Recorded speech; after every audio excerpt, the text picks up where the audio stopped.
नमस्कार दोस्तों आपने देखा होगा समय समय पर भारत में और दुनिया भर में इनफैक्ट इस चीज को लेकर डिबेट होता रहता है कि क्या महिलाओं को जो हर महीने पीरियड्स होता है उसकी वजह से उनको मेंस्ट्रुअल लीव मिलना चाहिए या फिर नहीं मिलना चाहिए। अब इसी को लेकर मामला फाइनली सुप्रीम कोर्ट में गया भारत के अंदर, और देखिए सुप्रीम कोर्ट का ऐसा कहना है, menstrual leave law not in women's best interest. इसको हम डिटेल से समझेंगे कि आखिरकार सुप्रीम कोर्ट ऐसा क्यों मानता है, ऐसा वो क्यों कह रहा है कि वो महिलाओं के बेस्ट इंटरेस्ट में नहीं है। यहाँ पर नौकरियों को लेकर क्या कहा जा रहा है, और सिर्फ देखिए यहाँ पर जॉब्स की बात नहीं है, इनफैक्ट यूनिवर्सिटीज में, कॉलेजेस में, स्कूल्स में भी ये चीज को लेकर डिबेट होता है कि वहां पर भी जो लड़कियां हैं उनको ये लीव मिलना चाहिए कि नहीं। तो चलिए इसको बारे में डिटेल से चर्चा करेंगे और दुनिया भर से भी कंपेयर करेंगे कहां पर क्या कानून है।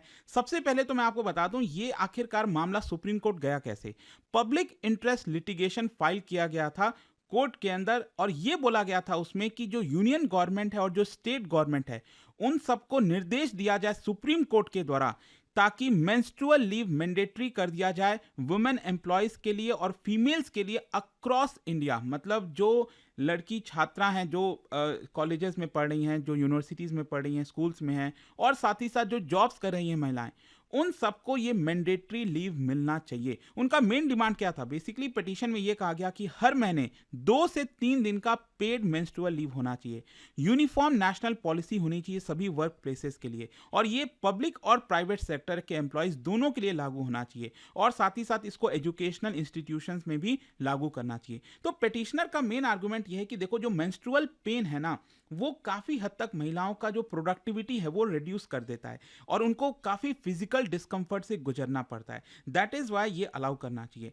एंड देयरफॉर यहाँ पर एक ये पब्लिक हेल्थ इशू हो जाता है, जेंडर जस्टिस का इशू आ जाता है, कॉन्स्टिट्यूशनल राइट्स का इशू आ जाता है। अब देखिए मामला जो है सुप्रीम कोर्ट के अंदर जो 2 जजों की बेंच है, जस्टिस सूर्यकांत और जस्टिस एन कोटेश्वर सिंह, उनके द्वारा इसकी सुनवाई की गई, और बेंच ने यहाँ पर रिफ्यूज कर दिया। बेंच ने यह कहा कि देखो हम तो सरकार को इसके बारे में कुछ नहीं कहेंगे, मतलब एक प्रकार से जो पिटीशन था उसको रिजेक्ट किया गया। लेकिन इसमें मेन आर्गुमेंट क्या है ये समझने वाली बात है। सबसे पहला और इंपॉर्टेंट जो आर्गुमेंट और ऑब्जर्वेशन दिया गया सुप्रीम कोर्ट के द्वारा, सुप्रीम कोर्ट का यह कहना है कि अगर इसको कंपलसरी कर दिया जाएगा तो इसकी वजह से जो एम्प्लॉयर्स हैं वो महिलाओं को कम हायर करेंगे, उनको महिलाओं को कम नौकरियां मिलेंगी। बेसिकली इसकी वजह से होगा क्या कि जो एम्प्लॉयर है उसको ये लगेगा कि अगर वो किसी महिला को हायर कर रहे हैं, नौकरी दे रहे हैं, तो इसकी वजह से कॉस्ट बढ़ जा रहा है, क्योंकि 2 से 3 दिन का पेड लीव की यहाँ पर बात हो रही है। यहाँ पर एडिशनल लीव जो है वो कम रहेगा, साथ ही साथ महिलाओं की जो अवेलेबिलिटी है वर्क के समय में वो कम हो जाएगी, और इसके अलावा यहाँ पर जो हाई प्रेशर रोल्स होते हैं उसमें तो और महिलाओं को नौकरी नहीं दी जाएगी। सो दैट इज वाई जो कंपनीज हैं उनको लगेगा कि इससे अच्छा है कि पुरुष को ही हायर कर लो, यहाँ पर जो रिस्पॉन्सिबिलिटीज हैं महिलाओं को वो कम दो, और साथ ही साथ जो क्रिटिकल रोल्स हैं उसमें महिलाओं को अवॉइड करने लग जाएगा। तो कोर्ट का बेसिकली ये कहना था कि if mandatory leave is imposed nobody will hire women, महिलाओं को कोई नौकरी देगा ही नहीं, और इसलिए ये मैंडेटरी करना कहीं ना कहीं सुप्रीम कोर्ट की तरफ से सही नहीं है। देखो सुप्रीम कोर्ट ये नहीं कह रहा है कि हम चाहते हैं कि हो या ना हो, सुप्रीम कोर्ट ये नहीं कह रहा है। सुप्रीम कोर्ट कह रहा है कि हम अपनी तरफ से ये निर्देश नहीं दे सकते, मतलब अगर कुछ भी करना हो तो वो सरकार खुद करेगी। अच्छा, साथ ही साथ यहाँ पर देखिए सुप्रीम कोर्ट ने एक और चीज कहा कि जो जेंडर स्टीरियोटाइप्स है उसको वो वापस से रीइंफोर्स हो जाएगा। बेसिकली अगेन महिलाओं को इस नजरिए से देखा जाएगा कि वो फिजिकली वीकर हैं, लेस केपेबल हैं, मतलब इतने वर्षों की जो मेहनत है, आपने देखा होगा ऑलरेडी जेंडर बायस तो चलता ही, आप सब जानते हो, महिलाओं को लेकर जो डिस्क्रिमिनेशन है वो समाज में हमें देखने को मिलता है आए दिन। तो वो बात सही है, लेकिन उसको लेकर काफी काम किया गया है ताकि यहाँ पर जो भी बायसनेस होती है उसको ना किया जाए, जो स्टीरियोटाइप्स होता है वो ना हो। लेकिन अगर ये मैंडेटरी कर दिया जाता है मेंस्ट्रुअल लीव, तो ये वापस से हम पीछे चले जाएंगे, वो वापस से चीजें रीइंफोर्स हो जाएंगी। जो एम्प्लॉयर्स हैं उनको लगेगा कि महिलाओं को एक प्रकार से स्पेशल ट्रीटमेंट दिया जा रहा है, तो कहीं ना कहीं वो अलग नजरिए से हमेशा महिलाओं को फिर देखा जाएगा। और यहाँ पर इसीलिए सुप्रीम कोर्ट का कहना था कि जो पॉलिसी डिसीजन है ये गवर्नमेंट के अंदर में आती है, मतलब जो सेपरेशन ऑफ पावर की बात करते हैं ना, जुडिशरी का अपना रोल है, गवर्नमेंट का अपना रोल है, लेजिस्लेचर का अपना रोल है। तो पब्लिक पॉलिसी में क्या है कि इसमें बहुत सारी चीजों का डिस्कशन होना चाहिए, इकोनॉमिक असेसमेंट असेसमेंट होना चाहिए, लेबर मार्केट का एनालिसिस होना चाहिए, एम्प्लॉयर से कंसल्टेशन, वुमेन्स ऑर्गेनाइजेशंस के साथ कंसल्टेशन, हेल्थ केयर इनपुट लेना चाहिए। And that is why court का कहना था कि ये पार्लियामेंट या फिर जो एग्जीक्यूटिव है, जो सरकार है, उसका काम है ये पॉलिसीज बनाना। अच्छा, यहां पर कॉन्स्टिट्यूशनल डायमेंशन भी समझिए, कई आर्टिकल्स का हवाला दिया जाता है। एक तो है आर्टिकल 14, इक्वालिटी बिफोर लॉ, और देखो इसको लेकर भी यहां पर डिवाइडेशन आपको देखने को मिलेगी। एक इंटरप्रिटेशन, मतलब जो सपोर्टर्स हैं मेंस्ट्रुअल लीव के, उनका आर्गुमेंट यह है कि देखो आर्टिकल 14 क्या कहता है कि यहां पर सभी को एक ही प्रकार से जस्टिफाई, मतलब इक्वालिटी सभी के लिए होनी चाहिए। लेकिन महिलाओं का क्या है कि यहां पर उनका बायोलॉजिकल रियलिटीज हैं कि उनको हर महीने वो पीरियड वाला जो दर्द है, जो जो जो उससे वो गुजरती हैं,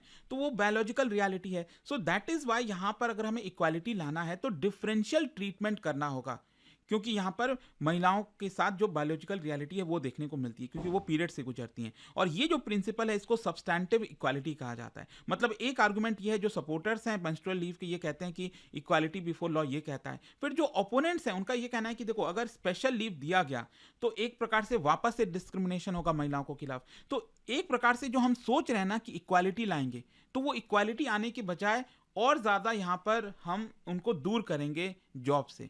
एक प्रकार से ये आर्गुमेंट दिया जा रहा है ओपोनेंट्स के द्वारा कि उल्टा इक्वालिटी के बजाय हम इनइक्वालिटी की तरफ जाने लग जाएंगे। फिर इसके अलावा आर्टिकल 15(3) का भी हवाला दिया जाता है। इसमें स्पेशल प्रोविजंस है महिलाओं के लिए। कॉन्स्टिट्यूशन जो अलाउ करता है protective laws for women and children, जैसे कि maternity benefits, work place safety laws हो गए, रिजर्वेशन हो गया लोकल गवर्नेंस में। तो यहाँ पर मेंस्ट्रुअल लीव एडवोकेट करता है कि ये भी इसी के अंदर में आना चाहिए। तो जो पेटिशनर्स है उनका आर्गुमेंट है कि ये भी आर्टिकल 15(3) के अंदर आता है, तो इसलिए उनको अलाउ करना चाहिए। फिर आर्टिकल 21 भी है, right to life and dignity. तो यहाँ पर जो मेंस्ट्रुअल हेल्थ है, ये आपके बॉडीली डिग्निटी से रिलेटेड है, हेल्थ राइट से रिलेटेड है। और पेनफुल मेंस्ट्रुएशन की वजह से फिजिकल वेलबींग अफेक्ट होती है, साइकोलॉजिकल हेल्थ पर इंपैक्ट पड़ता है, वर्क फोर्स जो डिग्निटी है, वर्क प्लेस डिग्निटी, वो भी अफेक्ट होता है। तो इसकी वजह से एज पर आर्टिकल 21 उनको ये अधिकार है, उनको ये लीव मिलना चाहिए। तो ये सब कॉन्स्टिट्यूशनल आर्गुमेंट्स यहां पर दिए जाते हैं। अच्छा, मैं आपको बता दूं, भारत में कुछ ऐसे राज्य हैं जिन्होंने इसको लेकर ऑलरेडी पॉलिसीज बनाई हुई हैं। और सरप्राइजिंगली अगर आप देखोगे, बिहार 1992 में, Bihar has one of the oldest menstrual leave policies. जैसे कि जो फीमेल गवर्नमेंट एम्प्लॉयज हैं, उनको 2 दिन का स्पेशल लीव मिलता है हर महीने। So this policy already exist लगभग 3 दशक पहले से। इसके अलावा केरला की यूनिवर्सिटीज में आप देखोगे तो यहाँ पर जो फीमेल स्टूडेंट्स हैं उनको मेंस्ट्रुअल लीव मिलता है, और जो एडिशनल अटेंडेंस रिलैक्सेशन है वो भी उनको दिया जाता है। जहाँ तक कॉर्पोरेट सेक्टर की पॉलिसीज है, देखो आज के डेट में जो नई टाइप की जो कंपनीज आ रही हैं ना, न्यू एडटेक वगैरह जो हम देखते हैं, या फिर जो ई कॉमर्स कंपनीज वगैरह हो गई, जोमैटो, स्विगी, बाइजूस, तो यहाँ पर आप देखोगे तो कुछ कंपनीज वॉलंटरी यहाँ पर दे रही हैं। मतलब सरकार ने कंपल्सरी नहीं किया है, लेकिन वो भी अपने ऐड में दिखाती हैं कि देखो हम अपने महिला जो एम्प्लॉयज हैं उनको इस तरह की फैसिलिटीज देते हैं। So these policies are basically optional and काफ़ी वेरी करता है कंपनी टू कंपनी। इसके अलावा अगर हम ग्लोबल कंपैरिजन करें तो जापान की अगर हम बात करें तो जापान प्रॉब्ली पहला देश होगा। 1947 में उन्होंने मेंस्ट्रुअल लीव इंट्रोड्यूस किया था। लेकिन हाँ, इसमें ध्यान रखिएगा, महिलाओं को मतलब महिला जो है रिक्वेस्ट कर सकती है लीव के लिए, ऐसा नहीं है वो ऑटोमेटिकली मिल जाता है। और जो एम्प्लॉयर है उसको जरूरी नहीं है कि एम्प्लॉयर को पैसा देना ही होगा, ये पेड होगा नहीं होगा वो एम्प्लॉयर के ऊपर डिपेंड करता है। लेकिन स्टडीज में ये देखा गया है कि महिलाएं जापान में खुद ही लीव नहीं लेती हैं, क्योंकि अगर वो लीव लेना स्टार्ट कर दें तो कहीं ना कहीं वो स्टिग्मा जुड़ने लगता है वर्क प्लेस में, तो वो खुद ही मना कर देती हैं लीव लेने से। तो ये जापान में है। जहाँ तक साउथ कोरिया का है तो महिलाओं को हर महीने 1 दिन का मेंस्ट्रुअल लीव मिलता है, और अगर वो उन्होंने मेंस्ट्रुअल लीव नहीं लिया तो एक प्रकार से उनको एक्स्ट्रा पे भी दिया जाएगा। अच्छा, यहाँ पर स्पेन की अगर हम बात करें तो 2023 में स्पेन पहला यूरोपियन कंट्री बना था मेडिकल मेंस्ट्रुअल लीव के लिए। मतलब यहाँ पर मेडिकल सर्टिफिकेशन के आधार पर लीव ग्रांट किया जाता था, और सोशल सिक्योरिटी सिस्टम जिसमें फंड होता था वहां से उनको पूरा पैसा मिलता था। जाम्बिया में भी इनफैक्ट आप देखोगे तो मदर्स डे लीव इंट्रोड्यूस किया गया है, हर महीने 1 दिन का लीव मिलता है, यहाँ पर कोई मेडिकल सर्टिफिकेट रिक्वायर्ड नहीं होती है। अच्छा, यहाँ पर आप समझिए महिलाओं का जो वर्क फोर्स पार्टिसिपेशन है ना, इसी से रिलेटेड मुद्दा है कि डिबेट इसी को लेकर होता है कि फीमेल लेबर पार्टिसिपेशन भारत में आप देखोगे ऑलरेडी बहुत कम है। रिसेंट सर्वे में पाया गया है कि 37 to 40% है।